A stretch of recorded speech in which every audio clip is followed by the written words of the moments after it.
যাদের হৃদয়ে আছে আল্লাহর ভয় তারা কবু পথ ভুলে যায় না। আল্লাহর প্রেম চাই। ভাই ও বাবাজিরা, তাহলে আমরা প্রথম বললাম আল্লাহ তার নবীকে কেমন ভালোবেসেছে। আমার ওয়াদা অনুযায়ী দ্বিতীয়টা মিটলো, আরো ছিল বলবো না। দ্বিতীয়টা কি বলার কথা ছিল ভাই? আল্লাহর হাবিব তার জীবনী আমাদের শোনা দরকার। যুবক ছেলেরা, যুবক ভাইরা, মা বোনেরা যারা আছেন, আমার নবীর জীবনীটা বেশি বেশি করে পড়বেন, তাতে আপনি মানুষের মতো মানুষ হতে পারবেন। আল্লাহ নবী সাল্লাল্লাহু আলাইহি ওয়াসাল্লামের ধৈর্য সম্পর্কে একটা ঘটনা তিরমিজি থেকে আপনাদের কাছে রাখবো। বোঝা গেল? তিরমিজি শরীফের হাদিসে এসেছে আল্লাহ নবীর ঘরে প্রচন্ড অভাব ছিল। অভাব ছিল কি? ভীষণ অভাব ছিল আল্লাহ নবী। এত অভাব ছিল যে বলা যাবে। আল্লাহর হাবিব মদিনা বাজার বেড়াতে গিয়েছে, দেখছে এক কসাই উট জবাই করেছে। কি জবাই করেছে? উট। আল্লাহ নবী সাল্লাল্লাহু আলাইহি ওয়াসাল্লাম বলছেন যে তুমি আমাকে কিছু গোশত দাও, আমার বাড়িতে খেজুর আছে, তোমাকে দিয়ে দেবো। তখন ওই মালের পরিবর্তে মাল বিক্রি হলো, জানেন তো? তখন এত মুদ্রা চালু হয়নি। আজ থেকে ১,৫০০ বছর আগের সভ্যতা, তাদের লেনদেন মালের পরিবর্তে মাল হতো। এখন ভাই আল্লাহর হাবিব সাল্লাল্লাহু আলাইহি ওয়াসাল্লাম গোশতটা নিয়ে বাড়ি এসে জানে খেজুর দেবো, কিন্তু আল্লাহ নবীর সুন্নাত কি? নবীরা কোনোদিন কোনো টাকা জমায় না। একবার জোরে বলুন সুবহানাল্লাহ। জানেন কি? নবীরা কোনোদিন টাকা পয়সা জমায় না। নবীদের জন্য টাকা পয়সা জমানো জায়েজ না, এটা নবীদের ফতোয়া। কিন্তু আমাদের জন্য টাকা পয়সা জমানো জায়েজ। তাহলে উম্মতের জন্য এক ফতোয়া আর নবীর জন্য এক ফতোয়া। যেমন তাহাজ্জুদের নামাজ নবীর জন্য ফরজ, আমাদের জন্য সুন্নাতে মুআক্কাদা। আমাদের জন্য কি? সুন্নাতে মুআক্কাদা। উলামা সাহেবের নামাজ শিক্ষা করবেন, তাহাজ্জুদ নামাজের বিবরণে লেখা আছে সুন্নাতে মুআক্কাদা। ভাই বাবাজিরা, তাআলা নবী বাড়ি এসেছে, আমাদের বলছে ভাই খেজুরগুলো দাও, গোশত নিয়ে আসলে আমাকে খেজুর দিতে হবে। ইয়া রাসূলুল্লাহ, ইয়া হাবিবাল্লাহ, আমরা তো খেজুরগুলো গরিব মানুষের দান করে দিয়েছি, আপনি বলেছিলেন খেয়ে যা বেশি থাকবে ঘরে রাখবে না, আমরা দান করে দিয়েছি। আল্লাহর নবী তো চিন্তায় পড়ে গেলেন, সেই তো বেদুইনের সঙ্গে কথা দিয়েছি। এ ভাই, বেদুইন মানে কি জানেন? একে আরবিতে বলা হয় আরবিও, আর আমাদের খোদা বাংলায় যেটা আমরা বলি কুয়ার গোবিন্দ। কি বলি? কুয়ার গোবিন্দ। আমরা মূর্খ বলি না? বলি মূর্খ। গাইয়া বলি তো? গাওয়ার বলি না? গাইয়া ভূত বলি না? আমাদের বলি তো? হ্যাঁ, তো আরবি মানে হলো, এটা আরবি শব্দ, যার বাংলা আমরা বলি বেদুইন। বেদুইন মানে হলো একেবারে কুয়ার গোবিন্দ। বোঝা গেল? মানে যার শিক্ষা দীক্ষা কোনো সমাজ জ্ঞান। ভাই বাবাজিরা, এখন আল্লাহ নবী বড় পেরেশানি পড়ে গেছে। গোশত তো নিয়ে এলাম, খেজুর দেবার কথা। এখন লোকটা তো সাধারণ লোক, আবার জানতে কষাই কষাই গেলে কি হয়? একটু পাষণ্ড হয়। যদি ভাই কেউ কষাই থাকে আমার রাগ করবেন না, আমি ভাষা দিয়ে বোঝাতে গিয়ে বলছি, আমাকে মাফ করবেন ভাই। তো কথা হলো, নবী আল্লাহর হাবিব সাল্লাল্লাহু আলাইহি ওয়াসাল্লাম চিন্তা করে গেছে সেই তো কি করি। এখন বেলা গড়াতে গড়াতে বিকাল হয়ে গেছে। বেদুইন চলে গেছে, দূর থেকে ডাকতে, মুহাম্মদ, এই মুহাম্মদ, একবার জোরে বলুন নাউজুবিল্লাহ। আরে মুহাম্মদ যে রাসূল, ওর কি জ্ঞান আছে? জ্ঞান আছে? আছে ভাই? আপনি আমাদের দিক যাবেন, আমাদের তার খবরদার মেয়ে বেঁধে দেবেন। আমাদের মেয়ে আসবে, কিন্তু আমাদের মেয়ে বেঁধে দেবেন। আপনি টুপি মাথাতে বসে মামার অবস্থা করেন, সামনে গালাগালি করবে, কেসা কেসি করবে। কেন বলেছি ভাই? আন্দামানের দ্বীপে ওই রাষ্ট্রটা কেন হয়েছে জানেন কি? যত চোর ছাড়া দ্বীপান্তর করে আন্দামান হয়ে গেছে। এখন তো লোকদের স্বর্গে বাস করতে পারে, বুঝতে পারছেন? তো আমাদের দেশে যে কটা চোর ছাড়া ছিল, তারাই আমাদের দিক দিয়ে আসতো, বাপ দাদাদের কাজ শোনা। এর আরো ভালো খারাপ বাংলা আছে, আমি আমাদের লোকের ঘৃণা করছি না, ওদের স্বভাব চরিত্র এত বাজে, বুঝলেন? আমার হুজুর আল্লাহ জান্নাত নসিব করুক, আমার বলতো কসি দক্ষিণী সাদা আর পূর্বী যত বাস করে দুনিয়ার গাধা, বুঝলেন? পশ্চিমে যত যাবেন দেখবেন পীর ওলি আউলিয়া নবী গৌস কুতুব।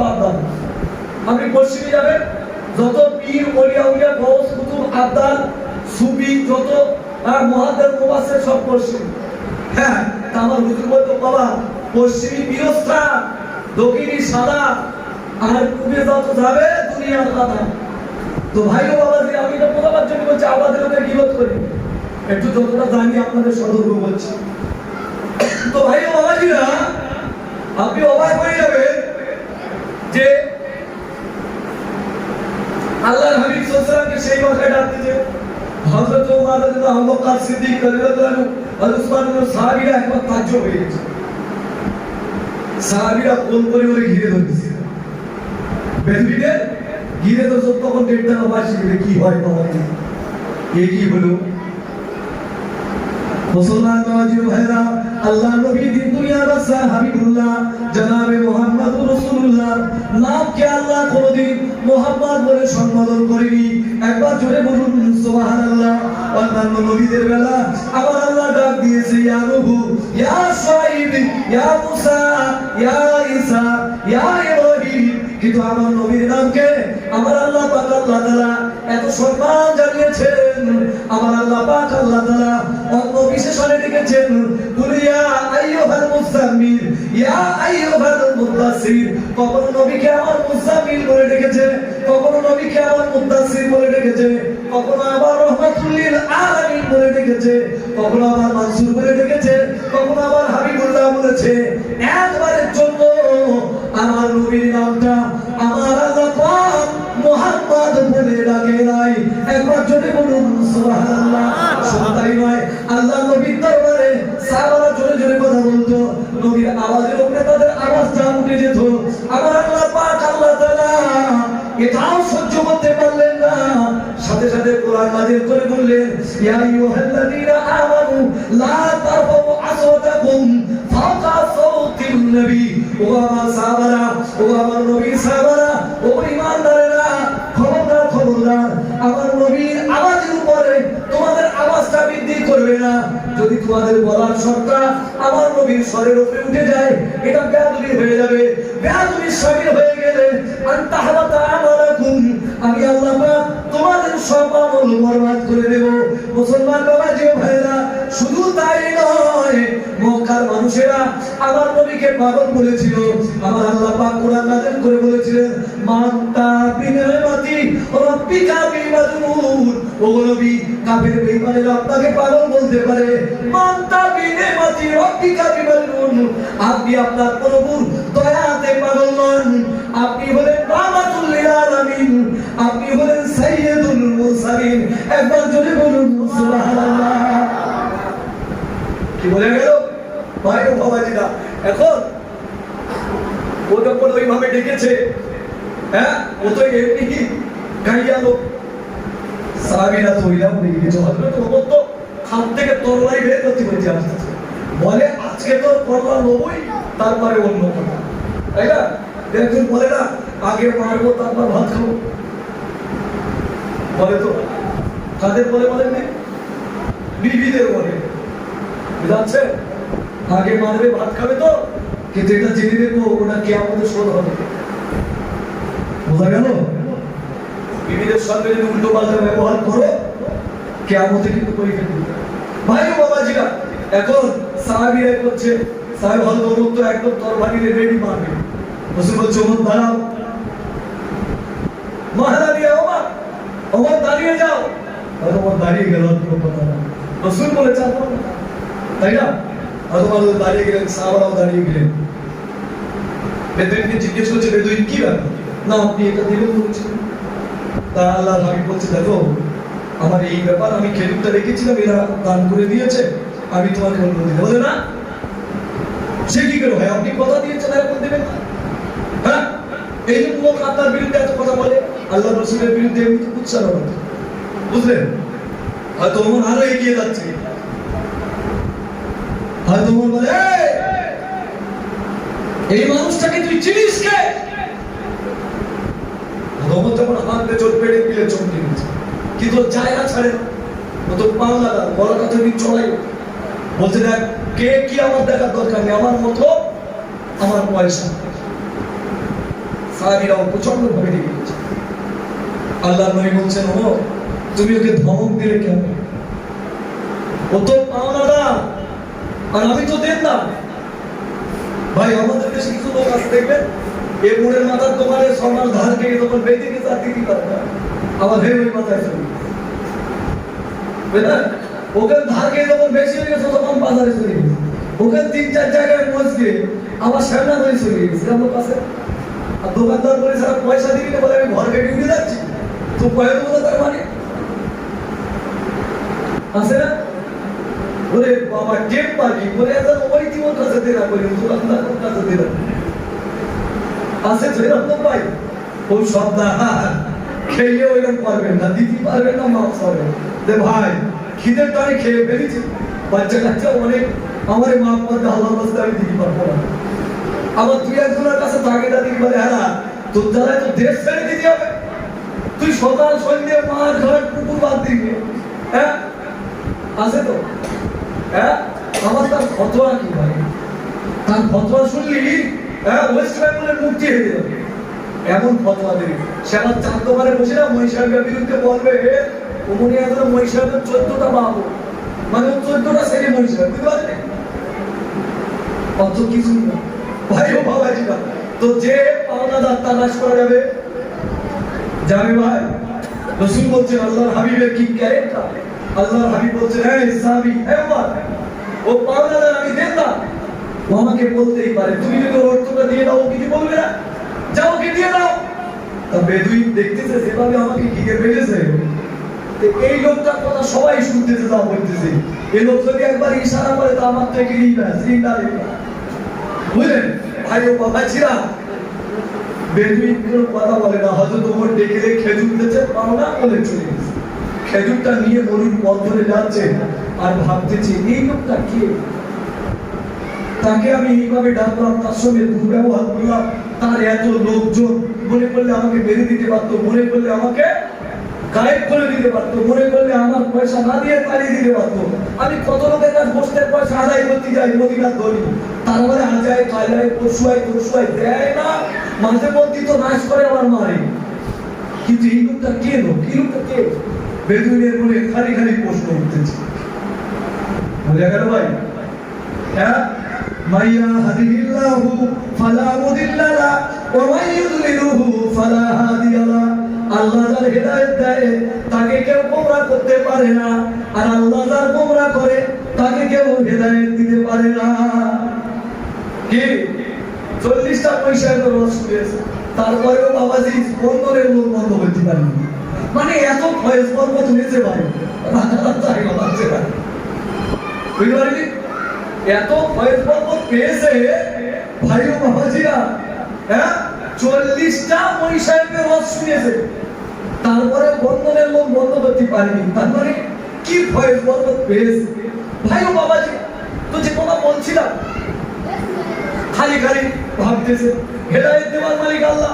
আবু জেহেল সচকে দেখেছে ভাই আল্লাহর হাবিব সাল্লাল্লাহু আলাইহি ওয়াসাল্লাম, এই মানুষটা যে কোনো মানুষ না। আমি একদিন শুনছিলাম যে মদিনাতে একজন নবী এসেছে, তার উত্তম ব্যবহার এই হবে সেই হবে, তাহলে এই লোকটাই নবী। আমি তো ভুল করেছি খারাপ ব্যবহার করে। ভাই ও বাবাজিরা খেজুরটা হাতে করে নিয়ে কাঁদতে কাঁদতে আল্লাহর নবীর দরবারে এসে হাত দিচ্ছে, ইয়া রাসূলুল্লাহ ইয়া মুহাম্মদ রাসূলুল্লাহ আমার গোস্তাকে maaf করে দিন। একবার জোরে বলুন সুবহানাল্লাহ। সাহাবারা অবাক হয়ে গেল, পাথর বলে গেল, তাই না? পাথর বলে গেল। আল্লাহ নবী দুনিয়ার বাদশা হাবিবুল্লাহ অবাক হয়ে গেলেন, সাহাবারা অবাক হয়ে গেলেন। ওই বেদুইন কসাই আল্লাহ নবীর কাছে এসে বলে, ইয়া রাসূলুল্লাহ আমি আপনাকে চিনতে পারিনি, আপনার বিরুদ্ধে ভুল বলা হয়েছিল, আপনার বিরুদ্ধে মিথ্যে রটনা বানানো হয়েছিল, আমি আপনাকে পাওয়ার জন্য এত ছোট বড় বললাম, এত কিছু বললাম, আপনি তো আমাকে কিছু বললেন না। আপনি যদি মনে করতেন আপনার লোক বসে আমাকে ফেরত পাঠাতো না, তারা আমাকে মানা করে দিতে পারতো। ইয়া রাসূলুল্লাহ, শুধু তাই নয়, মদিনার কত মানুষের কাছে পয়সা পায়, তাদের কাছে পাওনা নিতে গেলে হুজুর আমাকে মানতে যায়। কিন্তু আপনি কি মানুষ, আপনার ব্যবহার আমাকে মুগ্ধ করেছে। আপনি অন্য কোনো মানুষ নন, আপনি হলেন আল্লাহর নবী, শেষ জামানার নবী, খাতিমুল আম্বিয়া, নবী মুহাম্মদুর রাসূলুল্লাহ। আল্লাহ বলে মুসলমান হয়ে গেলেন। মুসলমান বাবাজি ও ভাইরা, এটাই ছিল আল্লাহর নবীর ব্যবহার। আল্লাহর নবী দিন দুনিয়া বাদশা হাবিবুল্লাহ জনাবে মুহাম্মদুর রাসূলুল্লাহ বলেন, কারো সঙ্গে যদি ভালো ব্যবহার না করতে পারো, কারো সঙ্গে যদি ভালো করে কথা না বলতে পারো, তাহলে ওই লোকটাকে দেখলে একবার তুমি মুস্কি হাসি দিও।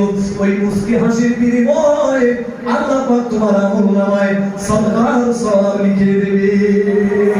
মুসলমান বাবাজি ও ভাইরা, আল্লাহ নবী দিন দুনিয়া বাদশা হাবিবুল্লাহ সম্পর্কে আমার আল্লাহ কোরআনে বলেন, ওয়া ইন্নাকা লাআলা খুলুকিন আযীম।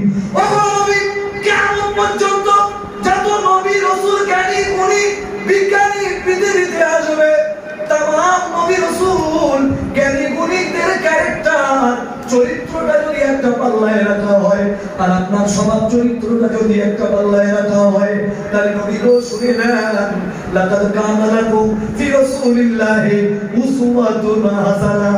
तमाम পৃথিবীর নবী রাসূলের ক্যারেক্টার অপেক্ষা আপনার ক্যারেক্টারের পাল্লাটা ভারী হয়ে যাবে। নারে তাকবীর, নারে তাকবীর। কি বোঝা গেল? এগুলো চরিত্র, ধৈর্য, স্বভাব, চরিত্র যা কিছু শিখতে হবে আল্লাহর হাবিবকে দেখে। আমি অনুরোধ করে গেলাম, বেশি বেশি আমার নবীর জীবনী পড়বে। যুবক ভাই, মা বোনেরা, যারা যুবতী বোন এসেছেন, আপনাদের কাছে অনুরোধ, রাসূলুল্লাহর লাইফ হিস্ট্রি, আমাদের আয়েশার লাইফ হিস্ট্রি, আমাদের ফাতেমার লাইফ হিস্ট্রি, এগুলো আপনারা বেশি বেশি পড়বেন। দেখবেন আপনাদের মধ্যে আলাদা একটা স্বভাব চরিত্র জন্মাবে, আপনাদের মধ্যে আলাদা একটা মনুষ্যত্ব বোধ জন্মাবে, যে মনুষ্যত্ব বোধ পৃথিবীর আর কেউ দিতে পারবে না। ঠিক বলেছি না ভুল বলেছি? লাকাদ কানা লাকুম ফি রাসূলিল্লাহি উসওয়াতুন হাসানাহ। আল্লাহ বলছে, অবশ্যই আমার নবীর জীবন চরিত্রের মধ্যে তোমাদের জন্য কি আছে? তোমাদের জন্য উত্তম আদর্শ লুকিয়ে আছে। একবার জোরে বলুন সুবহানাল্লাহ। ভাই, একেবারে সময়ের শেষ প্রান্তের দিকে এবারে আমি লাস্ট যেটা বলবো সেটা হলো আশিকে রাসূল কিভাবে হওয়া যায়। How is it possible? তাই না? এটা কিভাবে সম্ভব? আশিকে রাসূল হতে হবে তো লাগে। এত অসুর, এত কিছু বললো, যদি আশিকে রাসূল না হতে পারি, আল্লাহ ছাড়বে? ছাড়বে ভাই? লাইন নেই ভাই। আশিকে রাসূল হওয়ার পর কিডস দেই, যদি বাঁচতে চান, যতদিন দুনিয়ায় থাকবেন মাথায় রাখবেন, আমল করার চেষ্টা করবেন। আশিকে রাসূল যদি না হতে পারেন, তাহলে আপনি মরে যাওয়ার পরে আপনার লাশটা পচে গলে যাবে, কোনো চিহ্ন থাকবে না। বোঝা গেল? যদি আশিকে রাসূল হয়ে মারা যান, আল্লাহ পাক আপনার লাশকে হেফাজত করবে। একবার জোরে বলুন সুবহানাল্লাহ। ও ভাই, আব্দুল্লাহ সন্দিপি রাহমাতুল্লাহ আলাইহি বাংলাদেশের একজন বড় মাপের আলেম, কি নাম? আব্দুল্লাহ সন্দিপি। বোঝা গেল? দেওবন্দ মাদ্রাসার ফার্স্ট ক্লাস ছাত্র ছিল। বোঝা গেল? দেওবন্দ মাদ্রাসার ফার্স্ট ক্লাস ছাত্র ছিল। দাদা হুজুরের খলিফা। একবার জন্য বলুন সুবহানাল্লাহ। ইন্তেকালের পরে বড় মাপের আলেম দাদা হুজুরের খলিফা কবরস্থানটা নদীর ধারে, নদীর ধারে। বাংলাদেশ নদী নালার দেশ। আমার তো আলহামদুলিল্লাহ আপনাদের দোয়ায় প্রায় বছর যাওয়া হয়। যশোর, ঝিনাইদহ, রংপুর, কুমিল্লা, বুঝাচ্ছেন আপনাদের দোয়ায়, খুলনা, রংপুর, বিভিন্ন জায়গায় আল্লাহ নিয়ে যায়। আল্লাহ শুকর আলহামদুলিল্লাহ আপনাদের দোয়ায়। তো যাই হোক, আমি মোটামুটি জানি বাংলাদেশে এত নদী, আপনি যদি ঢাকায় যান আপনি পাগল হয়ে যাবেন। এত বেরি, তারা এত নদী, এই পার হওয়ারই, এই পার এত নদী পাবে, বুঝলেন ভাই ও বাবাজিরা? তো নদীর ধারে মাটি দেওয়া হয়েছিল। কিছু বছর পরে নদী ভাঙনে ওনার কবরটা কি হয়? আলগা হয়ে যায়। দেখা যায় লাশ তো দূরের কথা, কাফন পর্যন্ত পৌঁছেনি। একবার জোরে বলুন সুবহানাল্লাহ। কেন ভাই? আশিকে রাসূল। আশিকে রাসূল আমার তরিকা কি? আশিকে রাসূল আমার তরিকা হলো, ইয়া আইয়ুহাল্লাযীনা আমানু তাকুল্লাহা ওয়া কুনু মা'আস সাদিকিন। ইয়া আইয়ুহাল্লাযীনা আমানু, হে ঈমানদার বান্দাগণ, ইত্তাকুল্লাহ, আল্লাহকে ভয় করো, ওয়া কুনু মা'আস সাদিকিন, ভালো মানুষদের সাথে হও। দুনিয়ায় ভালো মানুষ কারা? যারা নায়েবে নবী, যারা নায়েবে নবী, যারা নায়েবে রাসূল, যারা ওয়ারাসাতুল আম্বিয়া, যারা ওলিয়া আম্বিয়া, যারা হাক্কানি পীর বুজুর্গ মাশায়েখ, এদের দরবারে ওঠা বসা করতে হবে। এদের দরবারে ওঠা বসা করে আপনাকে এদের কাছ থেকে সুন্নাত শিখতে হবে, এদের কাছ থেকে আদব শিখতে হবে, এদের কাছ থেকে মশলা শিখতে হবে, এদের কাছ থেকে জিকির আজকার শিখতে হবে, এদের কাছ থেকে হুজুরে কালবি নামাজ পড়া শিখতে হবে, এদের কাছ থেকে মুরাকাবা শিখতে হবে। যদি এগুলো শিখে আপনি যদি সঠিক তরিকায় মানে চলতে পারেন, আপনি আশিকে রাসূল হয়ে মারা যাবেন, আপনার কবরের মাঝে আপনাকে খাবে না। একবার জোরে বলুন সুবহানাল্লাহ। যদি রুহুল আমিন সাহেবের কবর খোঁড়া জায়েজ হতো, তাহলে কবর খুঁড়ে দেখিয়ে দেওয়া যেত রুহুল আমিন সাহেবের লাশ আল্লাহ পাক জিন্দা রেখেছে। একবার জোরে বলুন সুবহানাল্লাহ। যদি হাওয়ার গোরাসাত পীরের কবর খোঁড়া জায়েজ হতো, তাহলে কবর খুঁড়ে দেখিয়ে দেওয়া যেত যে গোরাসাত পীরের লাশ মাটিকে খাওয়া আল্লাহ হারাম করেছে। একবার জোরে বলুন সুবহানাল্লাহ। যদি খাজা গরিবের নামাজের কবর খোঁড়া জায়েজ হতো, তাহলে কবর খুঁড়ে দেখা যেত ওই কবরে খাজা গরিবের নামাজ আজ থেকে 1100 বছর পূর্বে তিনি চলে গেছেন, তারপরেও জিন্দা। একবার জোরে বলুন সুবহানাল্লাহ। ভাই ও বাবাজিরা, মুতাদ্দিদ জামান দারা হুজুরের কবর খোঁড়া যদি জায়েজ হতো, মেজু হুজুরের কবর খোঁড়া যদি জায়েজ হতো, বড় হুজুর ছোট হুজুর এদের কবর খোঁড়া যদি জায়েজ হতো, তাহলে দেখা যেত কি এদের কবরগুলো ঘুরে এদের লাশগুলো টাটকা।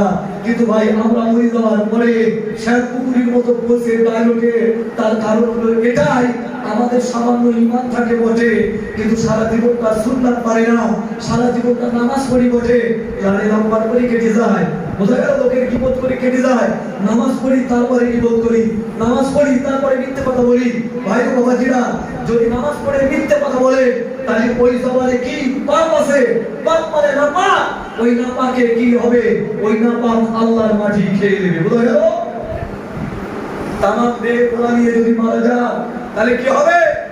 ওই দেহের গুনাহ ওটা তো নাপাক, ওই নাপাক দেহটা মাটি খেয়ে নেবে। কিন্তু তামাম দেহের গুনাহ তওবা করে দরুদ পড়ে আল্লাহর কাছে ক্ষমা চেয়ে সুন্নাত দিয়ে যদি মারা যায়, যে অঙ্গ দিয়ে সুন্নাত মানবে, রাসূলকে ভালোবাসবে, ওই অঙ্গটাকে আল্লাহ হেফাজত করবে। একবার জন্য বোঝা গেল ভাই? ভাই আমি মুফতি ক্লাস করছি, তো আমার শাইখ মাওলানা জাকির আল কাশেফি, বোঝা গেল? আপনার জামিয়াতুল হেদায়াত, এখন তো অনলাইনে সব হচ্ছে ভাই, জামিয়াতুল হেদায়াত